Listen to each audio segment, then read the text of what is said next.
Bueno, me logran escuchar ahí.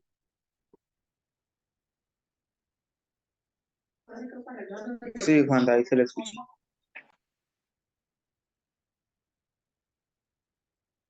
Ayer habíamos quedado por acá.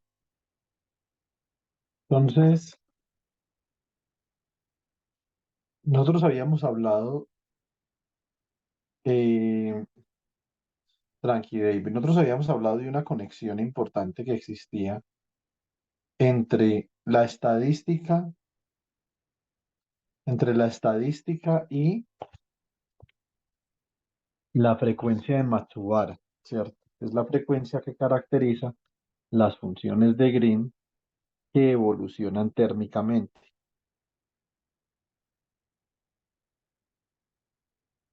El día lunes vamos a tener la oportunidad de hacer un cálculo importante con la frecuencia de Matsubara, ¿cierto? Bueno, esencialmente, si yo de alguna forma tengo la posibilidad de conocer, digo, de alguna forma, yo podría evaluar esta función de Green que hay acá. Para yo evaluar esa función de Green, tengo que evaluar esa suma. Eso se llama Matsubara Sum.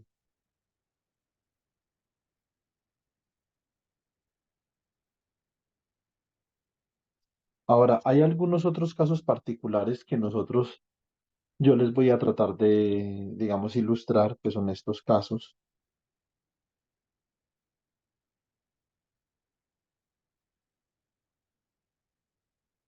Por ejemplo, este caso de acá, Juan, yo le quería es, hacer una pregunta. dime, Por lo menos usted en la clase anterior, o creo que fue el lunes, usted mencionaba sobre que el uso de las sumas de Matsubara se aplicaba sobre sistemas no interactuantes y que en el momento en que se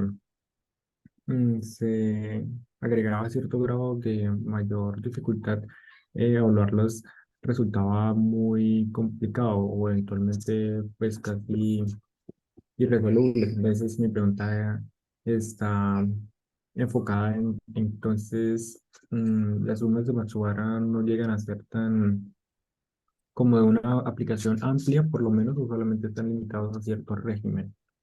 no, sí, sí se O, aplican ampliamente. Lo que pasa es que en ese aspecto, Cristian, digamos que lo que uno tendría que, o sea, hay varias formas para uno evaluar una suma, ¿cierto? Pero sobre todo cuando nosotros estamos hablando de sistemas interactuantes, como tú puedes notar acá, mira que esta función de Green que yo tengo acá, Cristian, y esta otra función de Green que yo tengo por acá son funciones de Green super cero. Esto significa que esto es una función de Green sin interacciones, ¿cierto? Entonces, yo les voy a enseñar la otra semana cómo evaluar estas sumas de Matsubara para el caso más trivial posible, ¿cierto? Entonces, el caso más trivial posible es el caso en donde no hay interacciones en el sistema. Esto es relativamente sencillo de evaluar. Bueno, básicamente, esa evaluación se reduce como algo así.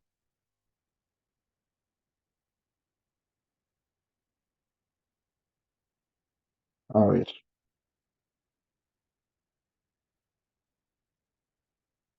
yo, por ejemplo, podría tener algo como que la susceptibilidad superconductora,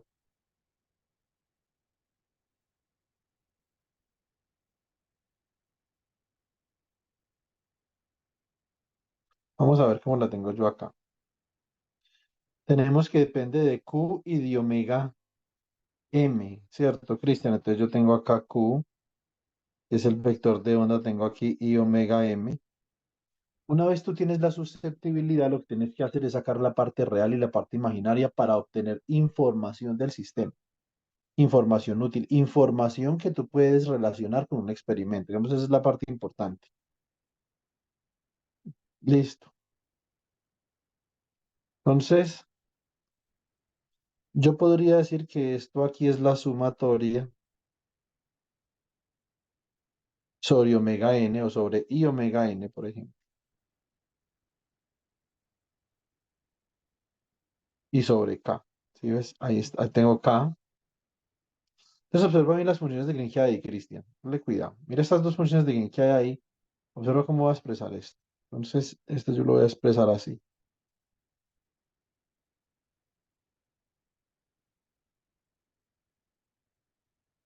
Esto me da 1 sobre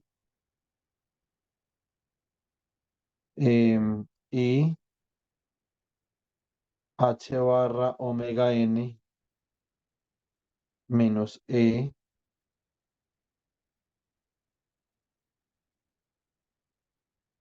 sub K por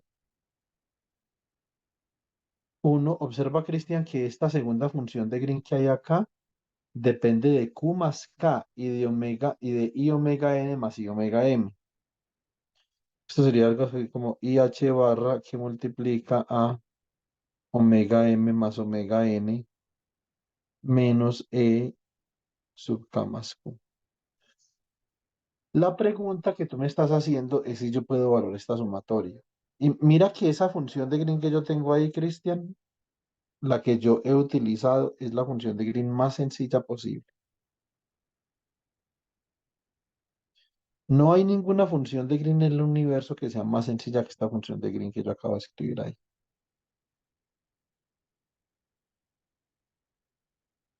Listo. Entonces, la pregunta es si nosotros podemos de alguna forma, con una integral, ¿cierto? Si tú tienes una integral, si tú podrías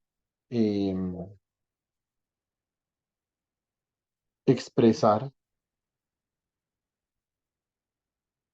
esto en términos de una integral de contorno, por ejemplo,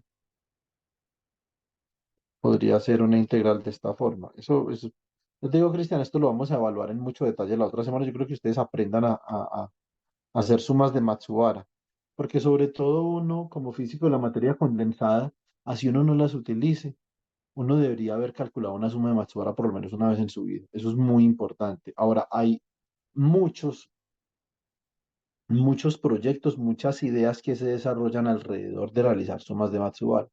¿Qué pasa si esas sumas de Matsubara se realizan sobre sistemas que son interactuantes? Pues que hay que utilizar aproximaciones. Una aproximación muy conocida, por ejemplo, los que les interese esto, se llama Padie Approximants.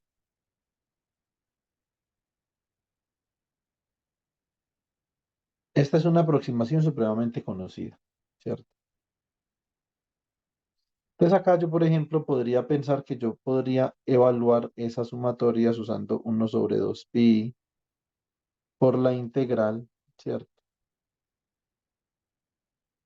Sobre una trayectoria cerrada gamma en el plano complejo de una función f de z por diferencial de z. Obviamente esto, ¿por qué se puede evaluar una suma así? Porque esta es la sumatoria sobre m, ¿cierto?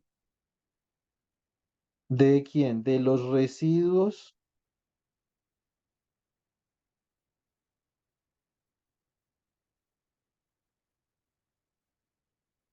de f sub z, el residuo mésimo de f sub z. Entonces, si tú logras, Cristian, hacer coincidir esta parte de los residuos con lo que tienes acá en la sumatoria, tú puedes utilizar una integral mucho más fácil de hacer que una suma, ¿cierto? Ahora, ¿cuándo es eso posible? Eso es posible cuando tú tienes sistemas no interactuantes. Si tienen temas interactuantes, pues eso no es posible, lastimosamente. Entonces, ¿qué vamos a ver la semana entrante? Bueno, la semana entrante, esencialmente, yo voy a tocar estos temas con la función con la sumatoria de Matsubara. Entonces, les voy a mostrar. Primero que todo, obviamente, como nosotros queremos de alguna forma entender cómo manipular la superconductividad para poder entender en últimas la topología, ¿cierto? Entonces, acá, ¿yo qué tengo? Tendría eh, BCS susceptibility at finite temperature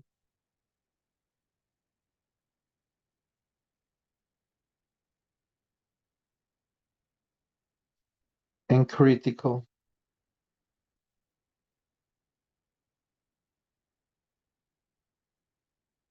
Superconducting temperature, ¿cierto? Entonces vamos a derivar una expresión para T sub C.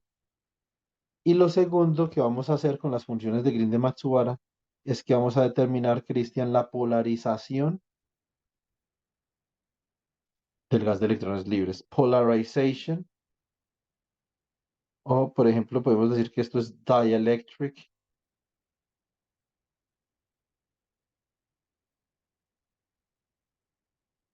Susceptibility, ¿sí o no? Of the free electron gas.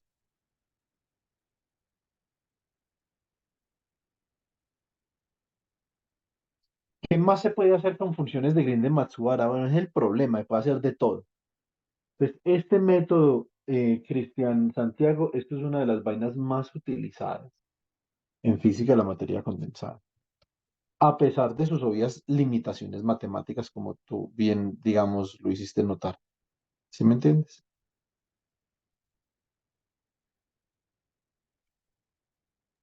Sí, claro, entiendo la idea. Entonces, ¿qué otro aspecto podemos nosotros evaluar con funciones de Green de Matsubara? Podríamos evaluar, por ejemplo, la susceptibilidad magnética de Curie,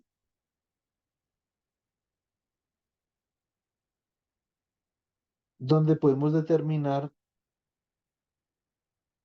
qué tan sensible es un sistema a ser magnetizado a una temperatura determinada.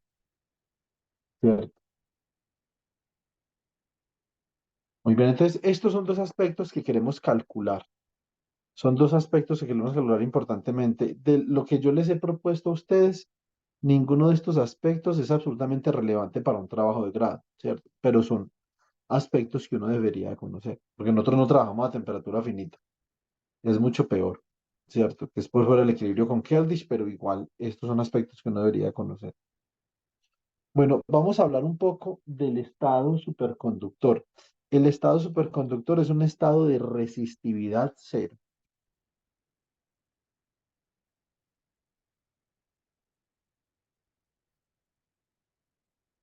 Nosotros podríamos hacer un experimento sobre el cobre y lograríamos observar que la tendencia es a qué. La tendencia ahí, chicos, es a que el cobre es un material que cuando reducimos su temperatura a niveles cercanos al cero, entonces su resistividad no es cero, tiene una resistividad finita, rho sub cero. Ahora, ¿esa resistividad es grande? No, pues no es grande, es muy pequeña. Es del orden de 10 a la menos 12 ohm por metro, pero no es cero. ¿Cómo hace uno para definir entonces ahí qué es cero y qué no es cero? Bueno, eso se tiene que hacer con escalas características, ¿cierto? Hay que comparar con niveles de algo dentro del material, para uno poder saber ese 10 a la menos 12 qué tanto significa y qué tanto no. Ahora, este es un metal que no es superconductor. Entonces yo coloco acá NAT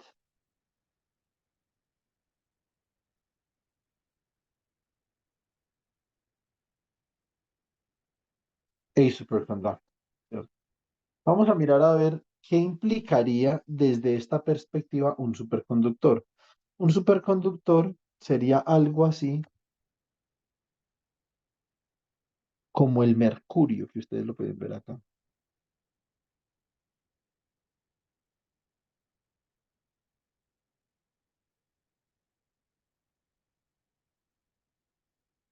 Listo, muy bien. Entonces, el mercurio fue el primer superconductor que se observó. Observen que en la medida que yo reduzco la temperatura, la resistividad del mercurio tiende a reducirse. Más sin embargo, cuando llegamos a cierto régimen de temperatura, la resistividad del mercurio comienza a caer estrepitosamente.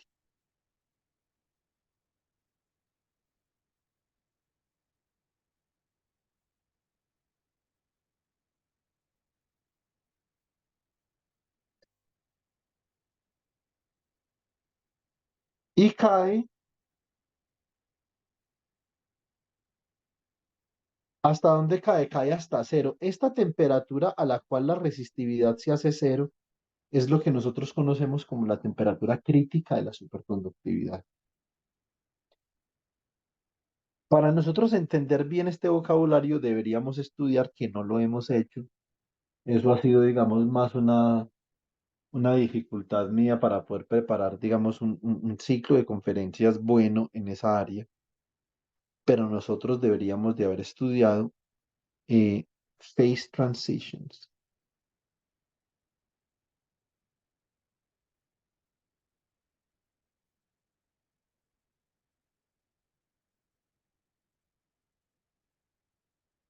Teoría de transiciones de fase. Aquí en ese T sub C lo que está pasando es que está ocurriendo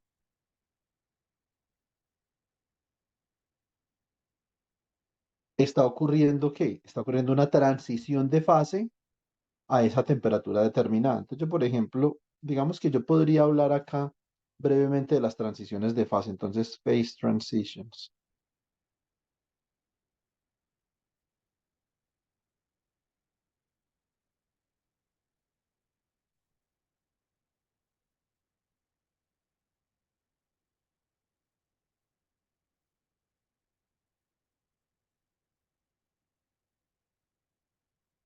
Las transiciones de fase se originan principalmente cuando un material cambia de orden, ¿cierto? Entonces, change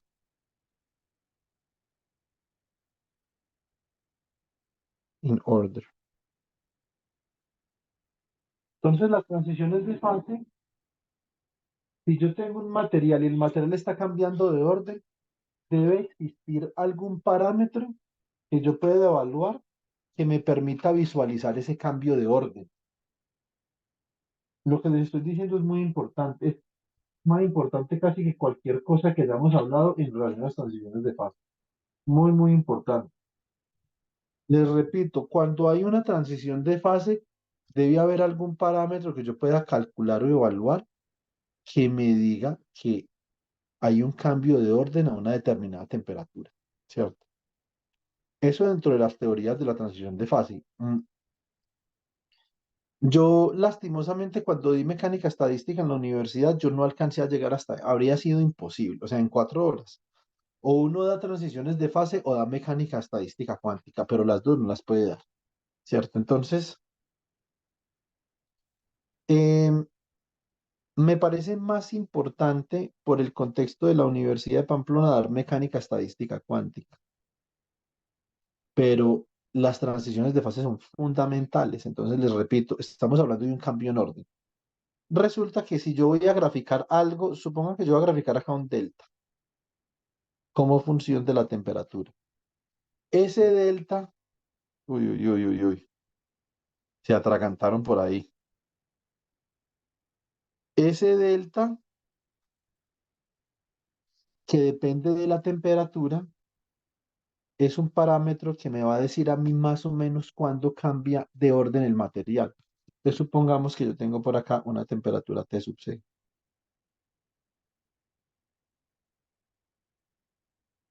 Y yo puedo graficar este parámetro de esta forma. ¿Eso qué significa? Observen que ese parámetro se está haciendo cero para valores mayores para temperaturas mayores a T sub C, ¿cierto? Entonces, esta es una región donde la temperatura es mayor que T sub C. Aquí exactamente en este punto hay un cambio de orden. Entonces nosotros tenemos acá lo que llamamos metallic order or metallic phase. Y acá tenemos superconducting order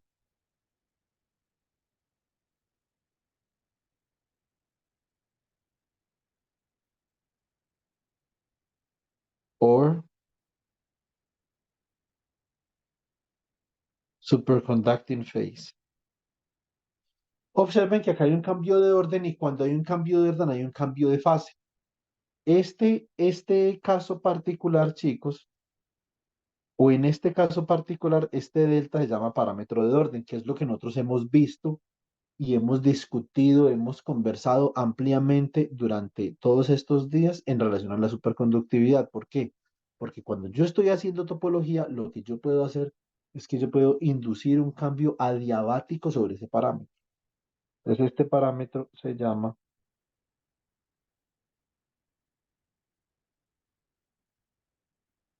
order parameter. Listo. Muy bien, ¿qué pasaría, por ejemplo, con el magnetismo? In the case of ferromagnetism, los que vieron electrodinámica conmigo recuerdan haber hecho este cálculo.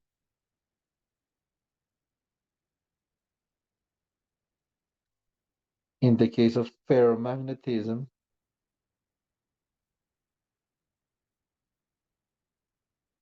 nosotros tenemos también un parámetro de orden, es decir, tenemos un parámetro que determina cuando hay una transición de fase o un parámetro que determina cuando hay un cambio de orden en el sistema.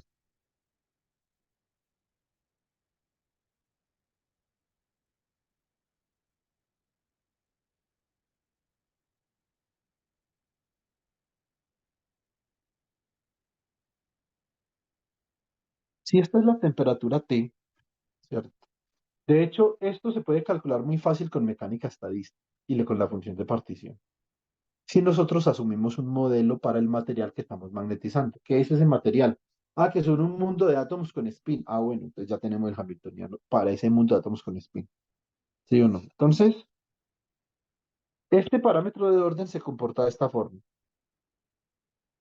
Existe una temperatura también crítica T sub C que la llamamos Curie temperature.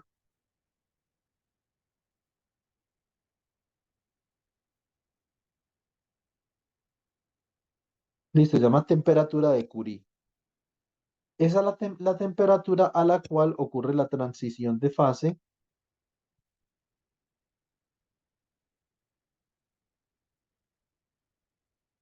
entre el ferromagnetismo y el paramagnetismo,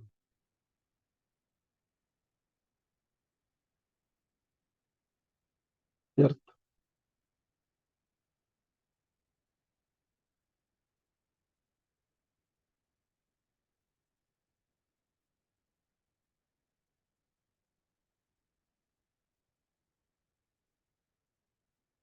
Como algo así, por ejemplo.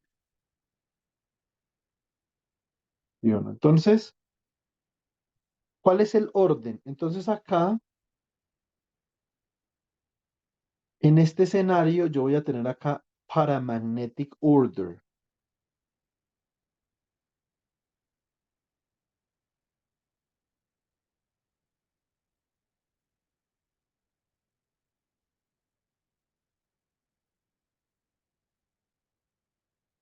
El orden paramagnético es un orden en donde los momentos magnéticos de un material están alineados aleatoriamente, ¿cierto? Yo podría decir que este orden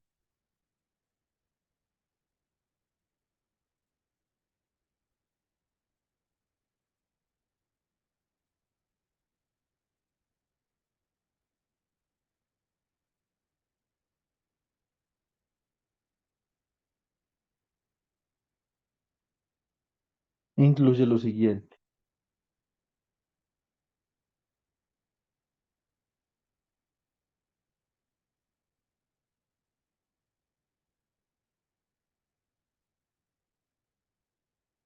Si yo tuviera un sistema de materia condensada con orden paramagnético,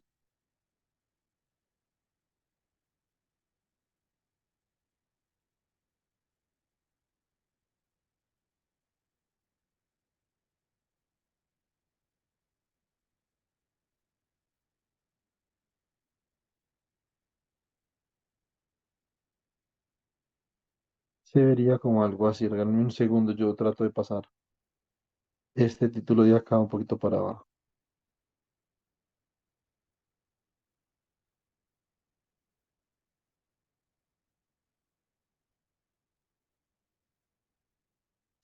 Si esto tuviera un orden paramagnético, este sistema de materia condensada sería más o menos como algo así.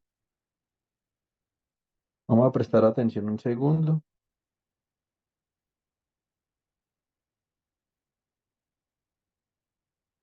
Por ejemplo, este momento podría ir en esta dirección.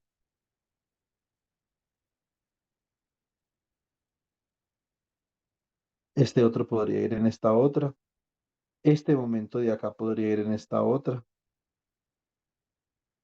Este de acá podría ir en esta otra.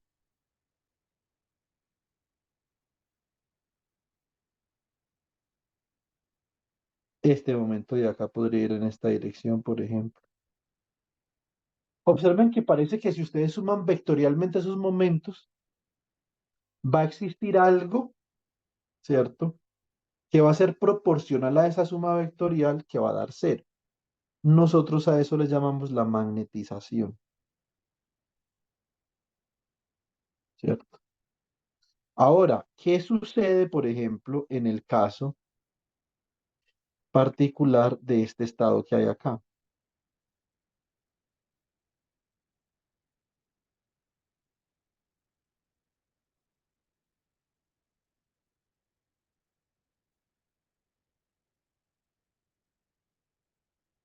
Si yo le bajo la temperatura, le estoy bajando la agitación térmica a mi sistema, ¿cierto? Y al bajarle la agitación térmica a mi sistema, eso me permite que los momentos magnéticos se puedan alinear o pseudoalinear en una dirección particular, lo que nosotros llamamos una dirección preferencial o una dirección de anisotropía.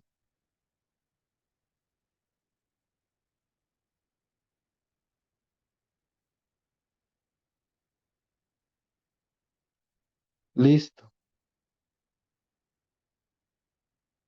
Observen que estos momentos magnéticos, chicos, no están perfectamente alineados.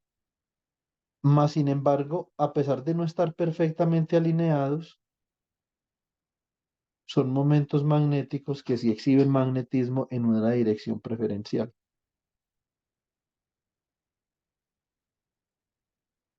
En este caso, la magnetización es diferente de cero. Esto es lo que se conoce como orden ferromagnético.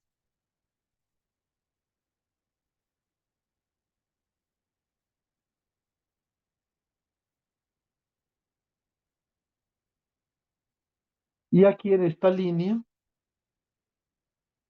a la temperatura T sub C es donde está cambiando de orden el sistema.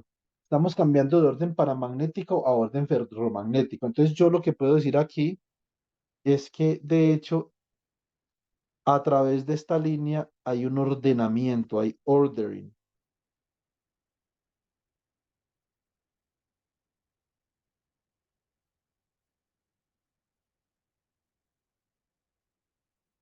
Eso se llama ordering, ¿cierto? Entonces el sistema se está ordenando.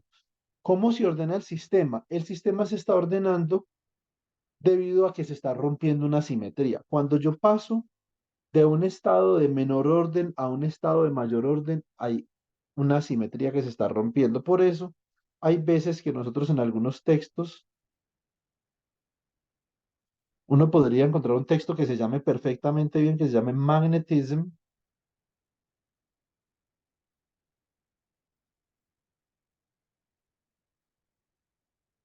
Broken Symmetry. ¿Listo? Los estados más ordenados son estados de menor simetría. Y además son estados cuando nosotros perdemos simetría, hemos levantado el degeneramiento. El parámetro de orden en el caso del ferromagnetismo es la magnetización. Entonces, M of T, which stands for magnetization,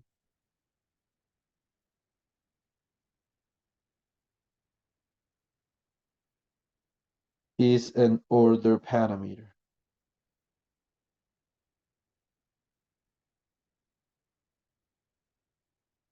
¿Listo? Esos son los parámetros de orden. Ahora, digamos, ¿Qué rayos tiene que ver esto con las frecuencias de Matsubara? Pues que las frecuencias de Matsubara, estas frecuencias de Matsubara,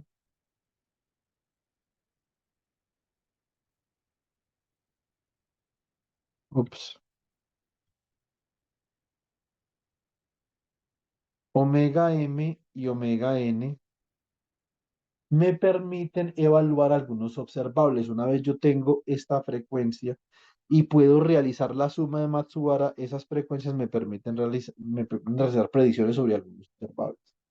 Por eso es importante evaluar estas cantidades que aparecen acá, que son las susceptibilidades. ¿Listo? Y nosotros nos vamos a encargar de evaluar algunas susceptibilidades en este curso. Pues, digamos, la semana entrante vamos a evaluar susceptibilidad superconductora y la susceptibilidad dieléctrica de un gas de electrones.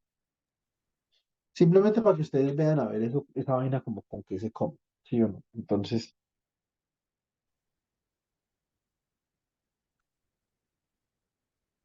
muy bien. Eh, el Bueno, una mercurio, pregunta, sí, eh, dime. por lo menos, eh, por lo menos la descripción de los sistemas interactuantes, o sea, de este tipo de sistemas aún conserva su sentido físico, aun cuando se incluyen, por ejemplo, la interacción spin-órbita o campos magnéticos externos. No, pues cuando se incluyen esas dos interacciones, particularmente las que tú acabas de mencionar, esas dos interacciones que tú acabas de mencionar rompen dos simetrías, ¿cierto? Entonces,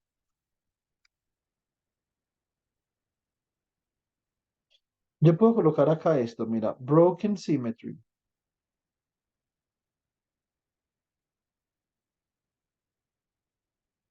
Entonces voy a colocar acá, Cristian, mira, lattice inversion symmetry.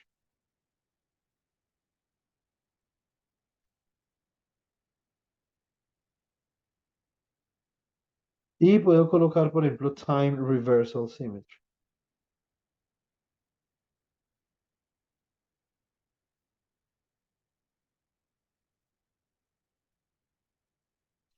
Esas son dos simetrías que son rotas precisamente, Cristian, por lo que tú acabaste de mencionar. Esta la rompe spin órbita.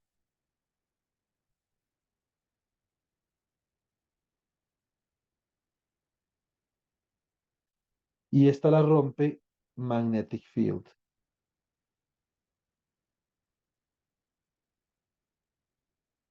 ¿Cierto?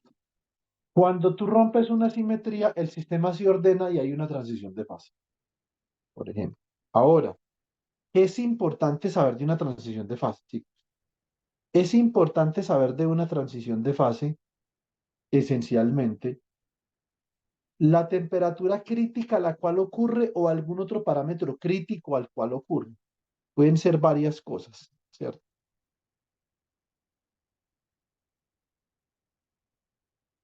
No tiene que ser una temperatura crítica. Por ejemplo, los superconductores, como ustedes verán por acá, tienen también un campo magnético crítico, ¿cierto? Hay que mirar, digamos, eso qué significa. ¿Qué significa un campo magnético crítico? Eso es importante saberlo, no es importante. ¿Es importante conocer el campo magnético crítico para el superconductor que yo estoy estudiando o no es importante? ¿Dónde va el campo magnético crítico? ¿En qué ecuación? ¿En qué predicción? Entonces, todo eso, todas esas son preguntas que nosotros tenemos que resolver. Ahora,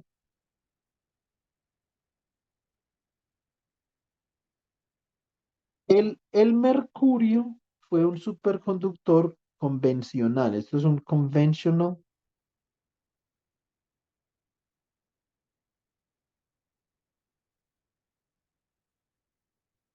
superconductor. Entonces, dicho de otra forma, ese es un superconductor de baja temperatura. Esto es low temperature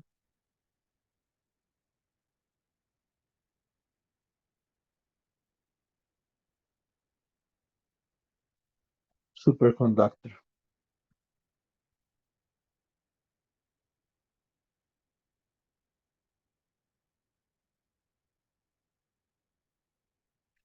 Listo. Ahora, estos dos últimos superconductores que tenemos nosotros acá, pónganle atención a una cosa.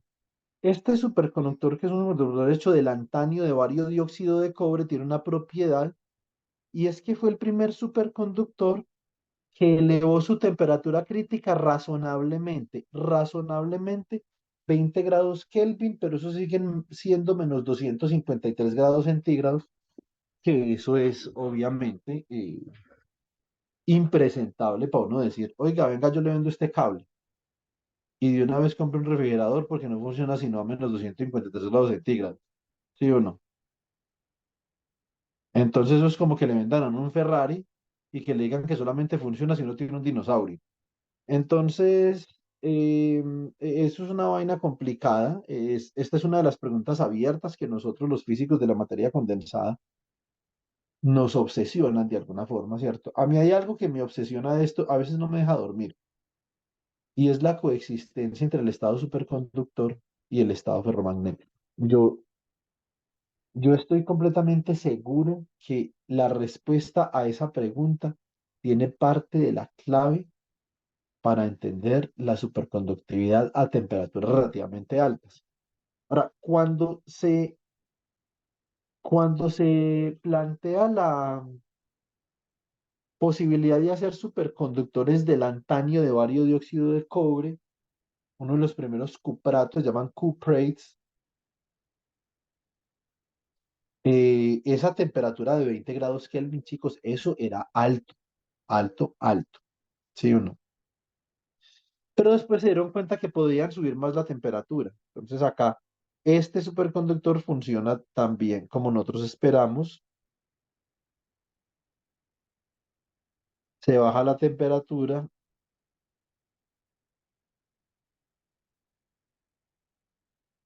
y mientras se baja la temperatura, se reduce la resistividad y más o menos a unos 20 Kelvin esa resistividad cae a cero. Por lo tanto, la temperatura crítica de ese superconductor de lantanio de bario óxido de cobre es de 20 grados Kelvin. Es la temperatura a la cual su resistividad se hace cero y a la cual, obviamente, comienza a emerger, como podemos ver aquí, un parámetro de orden superconductor. Listo.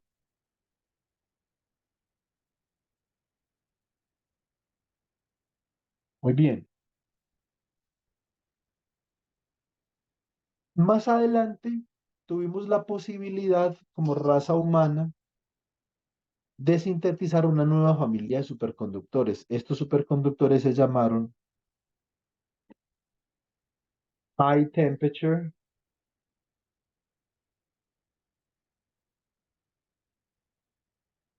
superconductors.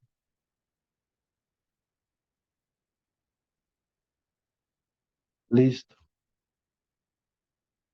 Estos superconductores tenían la propiedad o tienen la propiedad, bueno, yo bajo la temperatura.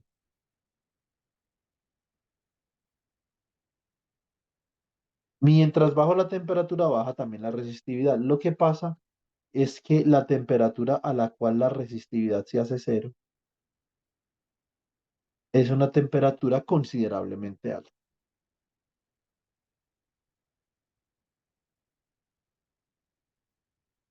Listo.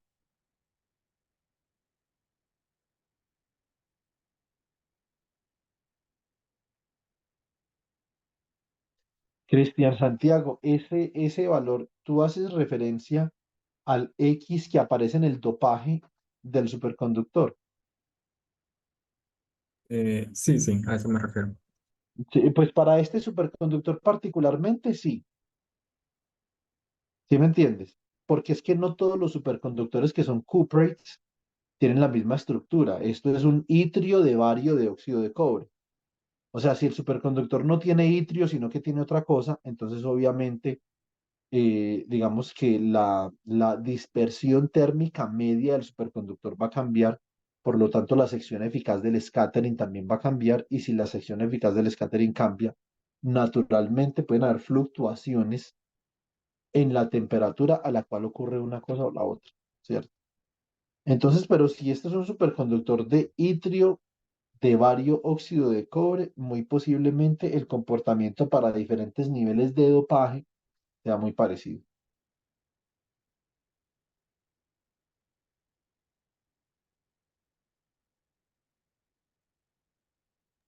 Ok, sí, sí, yo esperaría que para diferentes valores de X se tenga un comportamiento muy similar. Entonces, sí, obviamente, si estamos hablando de un superconductor de itrio de bario, ¿cierto? De óxido de cobre, porque si es otra cosa, entonces usted tiene que mirar, por ejemplo, cuáles son la distribución de los orbitales, ¿cierto? Entonces, si son electrones tipo P, son electrones tipo D, hay un emparejamiento de ondas P, emparejamiento de ondas D, tiene que comenzar a mirar todos esos detalles para poder saber a qué se está enfrentando. Ahora, lo más importante acá, Cristian, ve, es esto. Lo primero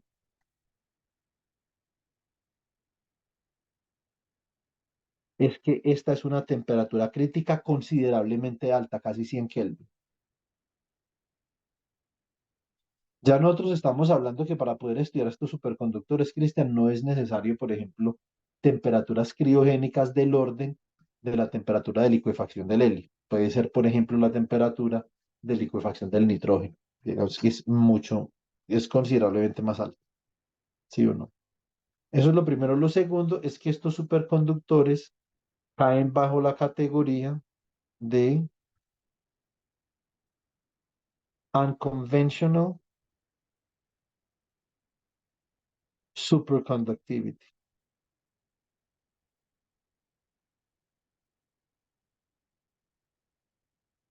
Y nosotros no tenemos una teoría funcional para explicar la superconductividad no convencional, Cristian. ¿Sí me explico?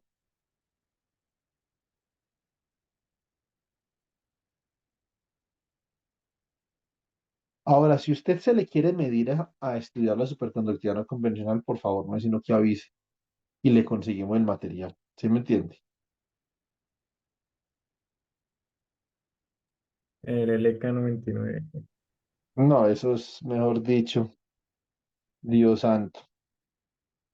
Esa vaina, yo creo que detrás de eso tiene que haber algo como un poco raro. Yo en estos días que tenga tiempo me pongo a investigar la situación.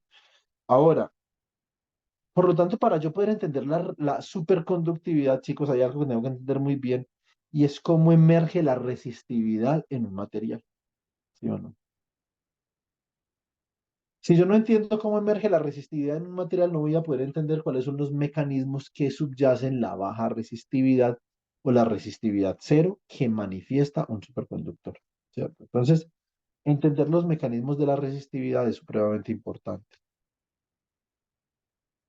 Ahora, dicho esto,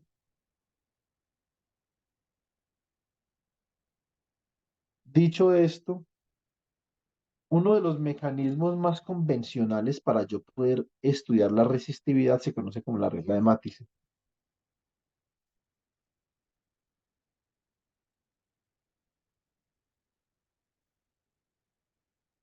Nosotros más o menos, como ya hemos visto un curso de electricidad y magnetismo, lo que se llama electromagnetismo en la Universidad de Pamplona, por razones que yo creo que ni Cristo sabrá, ¿cierto? Entonces, en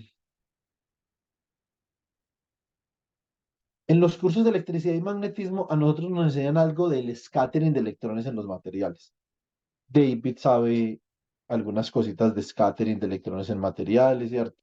Ha estudiado el modelo de Boltzmann, cuando vio electromagnetismo con la profesora Blanca Cecilia, hizo una exposición chévere del modelo de Drude. Bueno, entonces hay algunas cositas importantes que uno puede explorar, pues. ¿Cierto? Los electrones tardan cierto tiempo para colisionar en los materiales con otro elemento del material. Por ejemplo, yo podría tener una colisión electrón-electrón. Entonces, ese tiempo que aparece acá, si esto fueran dos electrones, una contribución importante a la resistividad es la colisión electrón-electrón, que ustedes la pueden ver denotada acá como ρ e. ¿cierto? Esa ROE en cierto, escuchen bien esto es en cierta aproximación, va a depender directamente de uno dividido entre el tiempo t, que es el tiempo que tardan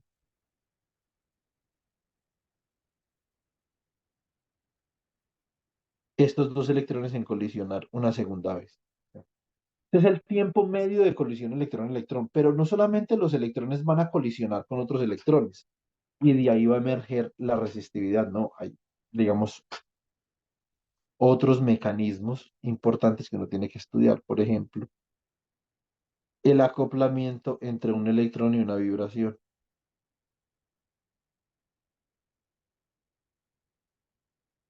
También va a haber un tiempo característico, ¿cierto? Para la colisión entre el electrón y la vibración. Eso se llama tau vibración, ¿cierto? Hay que mirar a ver de esos tiempos, por ejemplo, también puede haber por acá una impureza. Podría muy bien haber una impureza por acá. Y esa impureza, el electrón va a colisionar también con esa impureza. Como esa impureza es en general un elemento no estadístico, no adquiere temperatura. Por lo tanto, este tiempo de colisión tau electrón-impureza tiene una particularidad que es independiente de la temperatura. Lo que no sucede en los otros dos casos, ¿cierto? Y también tenemos obviamente el famoso efecto Kondo, que aumenta la temperatura, perdón, el efecto Kondo aumenta la resistividad a baja temperatura.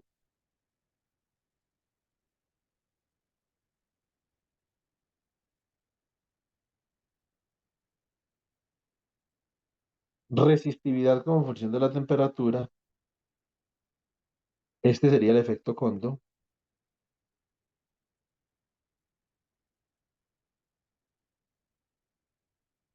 como algo así.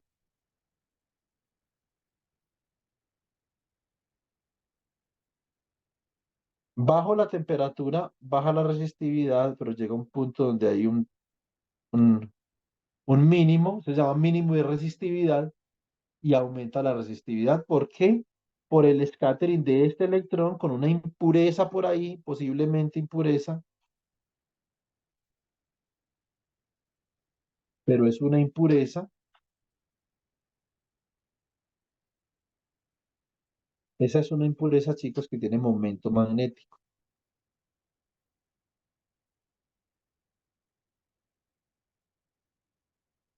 A ver, dígame un momento magnético esta vaina acá.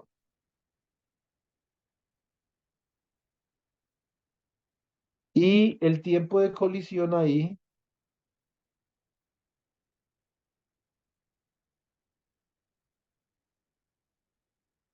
sería tau electrón spin, que es este que aparece por acá,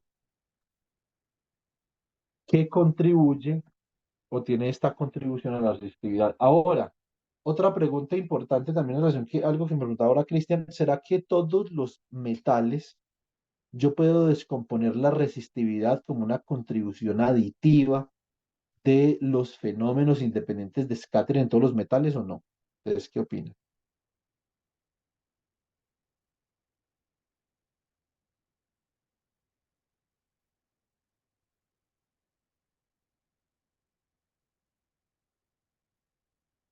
Es decir, yo puedo escribir la resistividad de un metal arbitrario de esta forma como una contribución aditiva de las resistividades debido a cada uno de los procesos de scattering, o eso es para metales particulares. ¿Qué opinan ustedes?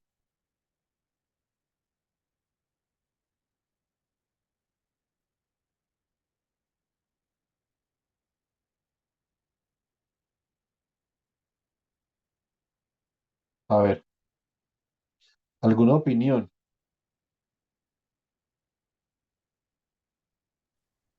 Como, bueno, o sea, como tal esa expresión es una, como las contribuciones generales para la la resistividad del material, ¿sí? Como considerando todas las contribuciones posibles, pero en diferentes materiales, por lo menos en un material que no perciba o no tenga una impureza, pues esa contribución sería cero.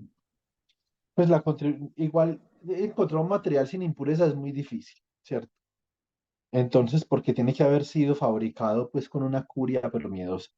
Más sin embargo, yo me refiero más, Cristian, bueno, con un material, por ejemplo, sin vibraciones, olvídalo, ¿sí me entiendes? Tiene que ser que de pronto tú has congelado las vibraciones, bajándole la temperatura al material y la dispersión de los fonones a esa temperatura es considerablemente baja comparada con las bandas de energía del material, ¿cierto? Entonces, si tú haces una comparación de escalas características de la energía de la dispersión fonónica con la energía característica de la estructura de bandas, y hay una diferencia considerable, de pronto la energía de los electrones domina sobre la de los fonones a bajas temperaturas. Y entonces tú podrías decir que en ese caso particular, digamos, esta contribución es mucho más pequeña que esta de acá y esta domina. Ahora, en el caso de las impurezas, lo único, Cristian, es que ese escáter en impureza electrón es independiente de la temperatura, ¿cierto? Digamos, esa sería la Juanda, premisa importante. Dime. y no dependería mucho de, digamos, la contribución de las interacciones, digamos, Sí, para que no exactamente. lleguen a opacarse. Por ejemplo, un material, por lo menos, que tenga una interacción spin-órbita muy grande, por lo menos, no sé, tierras raras o algo por el estilo. Sería complicado describirlo en términos de sus contribuciones eh, en las interacciones, ¿no? Tienes toda la razón. Esa es la respuesta realmente que yo estaba buscando, la que acabaste de dar. Cuando las interacciones son muy complicadas, uno no podría escribir la resistividad como contribuciones aditivas de sus procesos de scattering individuales, ¿cierto? Aquí podemos ver algo muy interesante que a mí hay veces que me gusta discutirlo mucho, digamos, por lo menos me gusta dejarlo claro, y es que el scattering, chicos, lo es todo en materia condensada. Había un profesor particulero que una vez decía en un seminario en Pamplona que el scattering era una cuestión exclusiva de la física de partículas y alta energía. Eso es una vaina, es absolutamente eh, eh, impreciso, erróneo, ¿cierto? Y sobre todo misconducente si uno quiere ser buen físico. La física de la materia condensada, como bien decía Anderson en su artículo, la física de la materia condensada reposa poderosamente sobre los procesos de scattering. Observen que aquí lo que yo estoy diciendo, digamos, si yo parafraseo, bueno, digamos, si yo reestructuro la contribución de Darwin, lo que realmente yo estoy diciendo, chicos, aquí es eso, que el nivel de interacción que yo tengo en mi sólido o en mi material es tal que me permite separar los procesos de scattering, ¿cierto? Es decir, me permite identificar estos tiempos, estos tiempos medios de colisión, yo los puedo evaluar, yo puedo evaluar esos tiempos medios de colisión mediante la integral de colisión en el formalismo de Boltzmann, ¿cierto? Los que vieron mecánica estadística conmigo, más o menos saben a qué me estoy refiriendo con la integral de colisión. Y en ese orden de ideas, cuando yo puedo evaluar la integral de colisión más o menos de manera exacta, más o menos porque no es exactamente de manera analítica que la podemos evaluar, sino que la podemos hacer, la podemos evaluar mediante aproximaciones analíticas que es muy diferente. Yo puedo escribir ρ como una contribución aditiva de los procesos de scattering individual, ¿cierto? Pues ahí sí. ¿Y eso de qué depende? Eso depende de lo que dijo Darwin. Si yo, por ejemplo, observen esto, chicos, si yo, por ejemplo, tuviera una contribución, si yo tuviera una contribución spin órbita relativamente grande, yo, por ejemplo, no podría subdividir la contribución a la resistividad electrón-electrón y electrón-spin. ¿Por qué? Porque también habría otra contribución a la resistividad que tendría que ver con el acoplamiento que tienen los electrones con su órbita, ¿cierto? Y si el electrón está acoplado con su órbita, pues obviamente ahí está involucrado la interacción electrón-electrón también, y está involucrada la interacción electrón-spin y no podemos subdividir esas contribuciones. Entonces, digamos que el ejemplo que da Darwin es un ejemplo que es absolutamente clarificante, ¿cierto?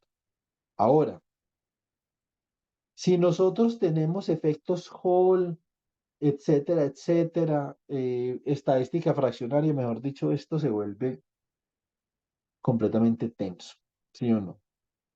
Y el efecto Hall cuántico y el efecto Hall fraccionario cuántico son efectos que tienen que ver con la resistividad y son absolutamente maravillosos de estudiar, ¿cierto? Entonces, aquí hay mucha tela que cortar. Por favor, encendamos la cámara para tomar la asistencia.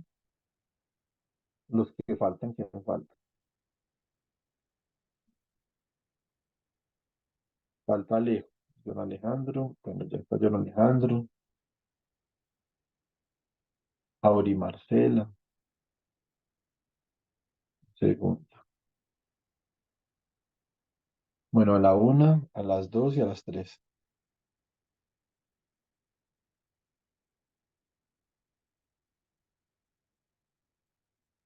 ¿Alcanza a salir?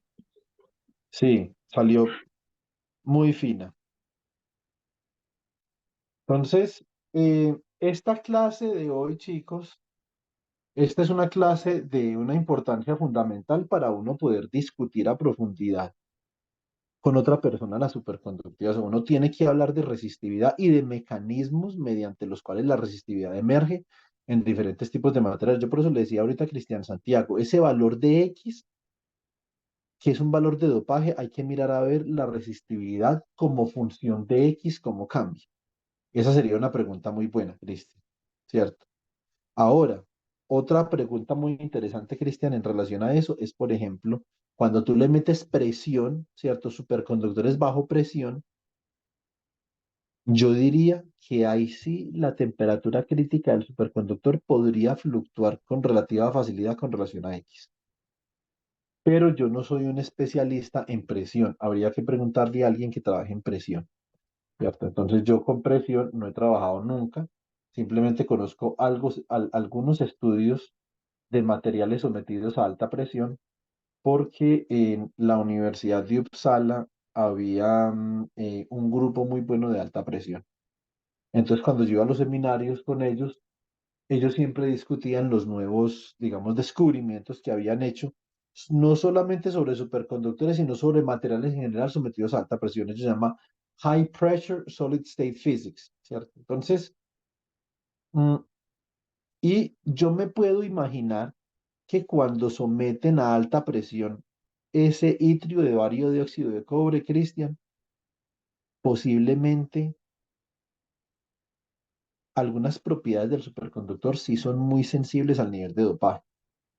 Igual esa es una pregunta que a mí en este momento se me ocurre, me asalta un poco la mente. Yo voy a preguntarle a un colega mío tailandés que está en Australia, él trabaja en alta presión, a ver él qué opina al respecto y si de pronto él tiene algún artículo publicado. Ellos publican mucho, porque son grupos muy grandes y muy computacionales, publican mucho. Entonces podría ser interesante como conocer, digamos, esa perspectiva, ¿cierto? Hay veces que esa transición de fase de la que hablamos hoy, de la que discutimos hoy, esa transición de fase hay veces que emerge en condiciones extremas, ¿cierto? No solamente la condición de uno reducirle la temperatura a los materiales para que queden con temperatura versión infierno, ¿cierto? Pero también hay veces que simplemente para que la temperatura no tenga que reducirse tanto se les mete mucha presión. Y ustedes saben que las ecuaciones de los gases relacionan la presión con la temperatura. Obviamente aquí no estamos hablando de un gas ideal.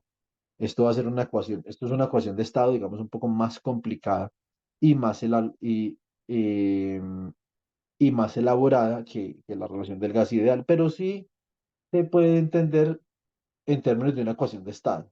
Bueno, a ver la pregunta por acá. En superconductores se puede producir reacciones químicas o de forma general un material en estado normal y en estado superconductor se comporta diferentes reacciones químicas. ¿Cuál sería, por ejemplo, Cristian, la función de ese material en una reacción química? ¿Qué crees tú?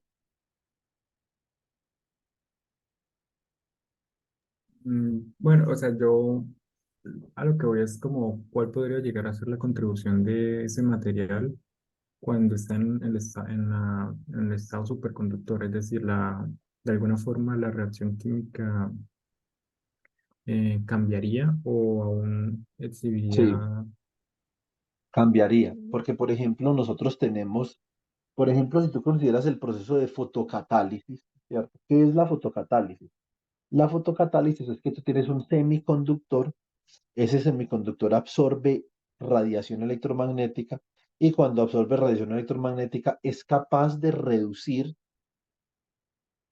algunas moléculas para producir combustible solar, ¿cierto? Entonces coge esa radiación electromagnética que viene del sol, la utiliza para redistribuir químicamente una molécula en una reacción de óxido-reducción y esa energía solar queda almacenada en los nuevos enlaces del combustible solar, ¿cierto? Como puede ser hidrógeno, por ejemplo, podría ser hidrógeno, podría ser metano, metanol, podría ser, por ejemplo, este que utilizan mucho en agronomía, eso se llama ácido fórmico, ¿cierto?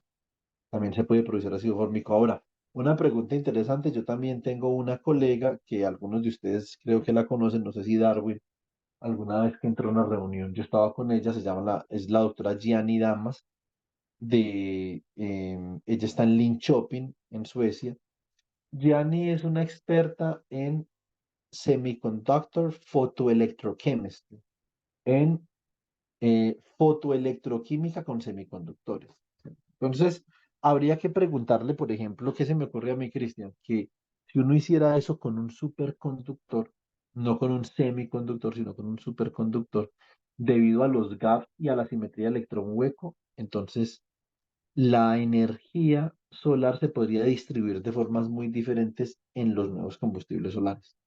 Es lo que se me ocurre, pero para eso tampoco tengo una respuesta. Pero mm, digamos, yo no sé, pero sé quién sabe, ¿cierto? Entonces, que eso es mucho, eso es un juego al que uno tiene que jugar mucho en materia condensada porque esto es muy grande, ¿cierto? Entonces, es un campo considerablemente extenso, pues, ¿cierto? Entonces, otro parámetro crítico que nosotros consideramos dentro del superconductor es el campo magnético crítico. ¿Qué es el campo magnético crítico?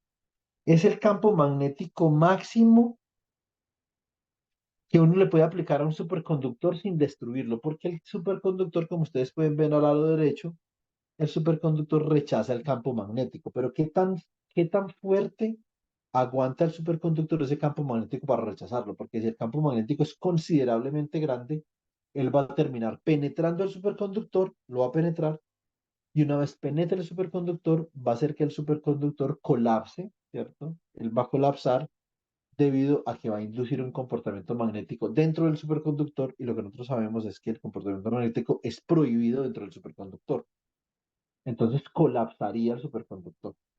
¿Cuál es el campo magnético máximo que aguanta el superconductor? Se llama B sub C. Esto es Critical Magnetic Field.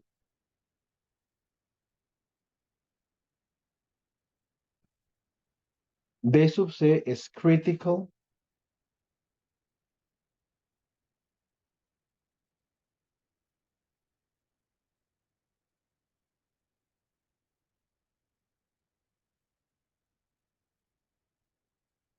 Segundo. Critical Magnetic Field.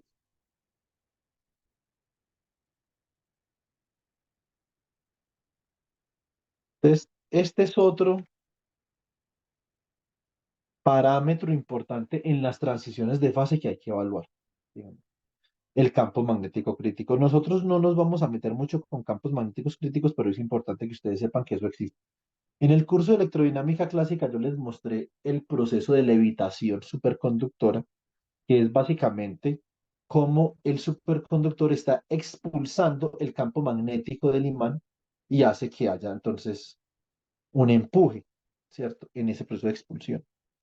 Ese empuje hace que haya una levitación. Eso se llama, ¿cómo se llama eso? Eso se llama el efecto Meissner. Si nosotros tenemos una buena teoría para el fenómeno superconductor, esa teoría ha de poder reproducir de manera precisa la temperatura crítica y el campo magnético crítico, es decir, tiene que poder describir el efecto Meissner, ¿cierto? Un estudio que yo le sugiero esta lectura es sobre las ecuaciones de London. London Equations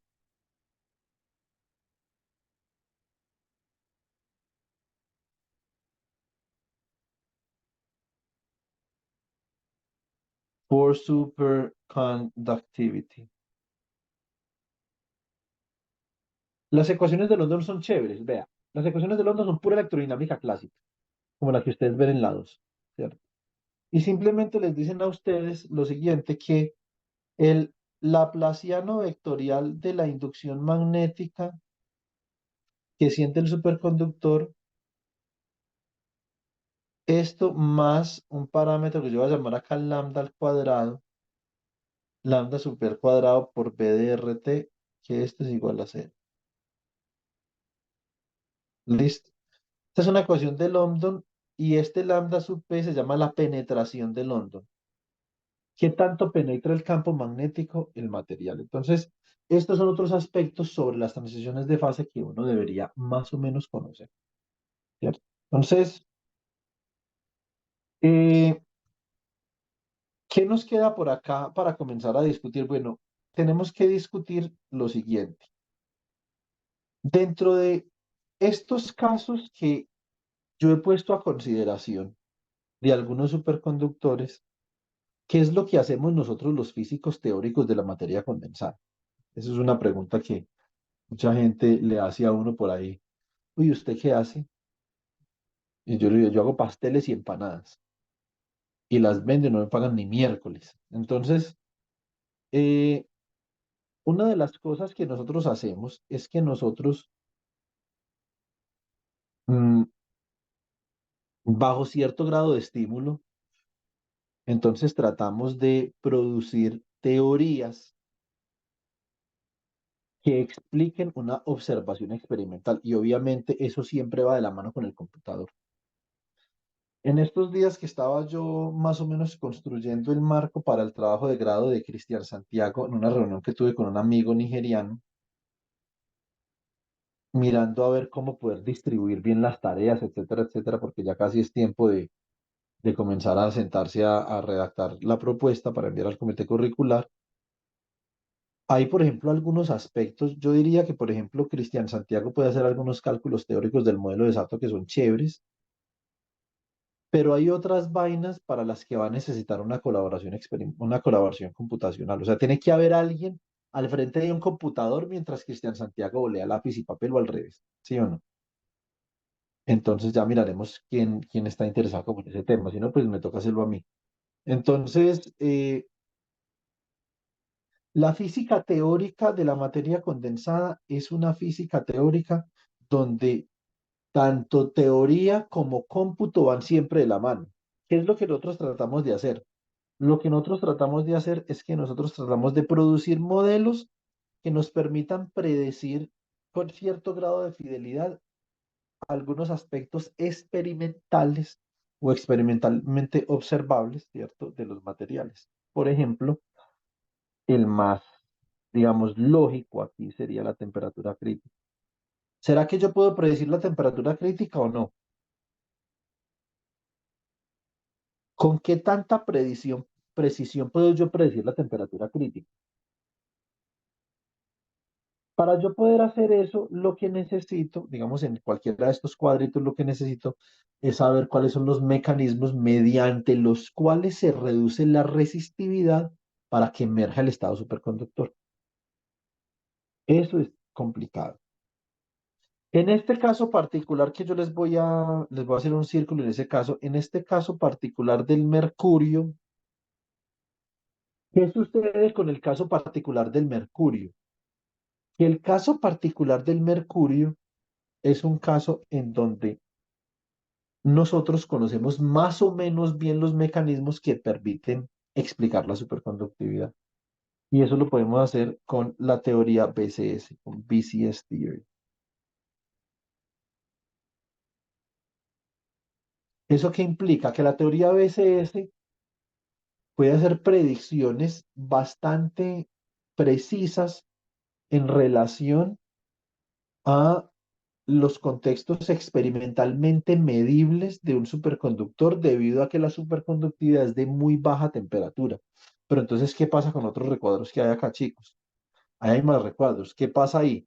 Pues en esos casos donde nosotros estamos hablando de la superconductividad no convencional, también superconductividad a temperaturas considerablemente altas, pues nosotros los físicos de la materia condensada todavía no estamos seguros realmente qué es lo que está sucediendo, ¿cierto? Eso hace obviamente que contribuir sea mucho más difícil, pero también hace muy apasionante el tema de la superconductividad a alta temperatura. Entonces a mucha gente le gusta es por eso, porque es un tema que lo reta a uno a ser considerablemente mejor, ¿cierto? Segundo.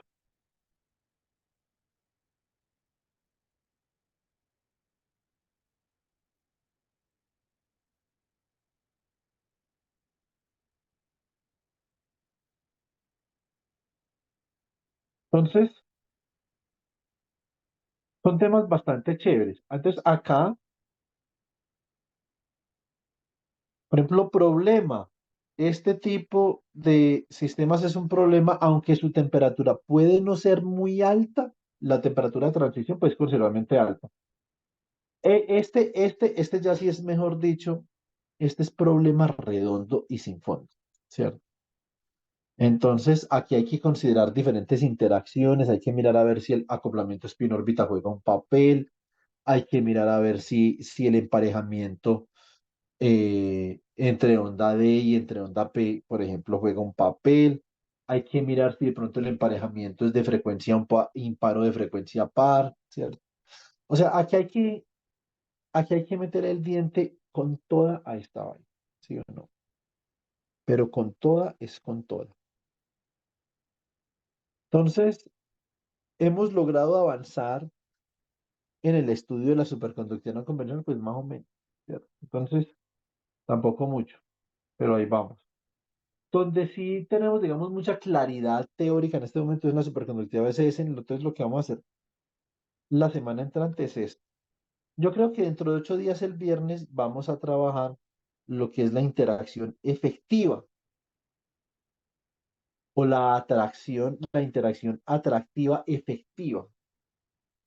Porque sabemos que los superconductores de baja temperatura emergen es cuando dos electrones se comienzan a atraer, que los llamamos pares de Cooper, ¿cierto? ¿Cuál es el mecanismo mediante el cual esos dos electrones se atraen? Pues obviamente eso ha suscitado una discusión supremamente robusta en la comunidad de la física teórica de la materia condensada, ¿sí o no? Y nosotros podemos seguir dando esa discusión. Hay partes de esa discusión que ya están zanjadas, otras que hay que zanjar un poquito, ¿cierto? Digamos, hay nuevos experimentos, entonces eso hace que esto, digamos, camine un poquito. Más sin embargo, eso no es lo que vamos a hacer el día lunes. Esto lo haríamos por ahí el día viernes. Lo que vamos a hacer el día lunes es que nos vamos a centrar en evaluar la susceptibilidad superconductora. Créanme que no se van a aburrir, eso se los garantizo, porque esto es intenso 10 puntos. Hacer esa evaluación de esa susceptibilidad. ¿Y para qué lo hacemos? Para que finalmente, a partir de esa evaluación, con funciones de Green de Matsubara, sumas de Matsubara, integrales de contorno, bueno, y todo eso, nosotros podamos llegar a una conclusión en relación a la temperatura crítica. Entonces vamos a ver cómo se trabaja con susceptibilidad en física teórica de la materia condensada. Bueno, chicos, por hoy eso es todo. Listo. Entonces,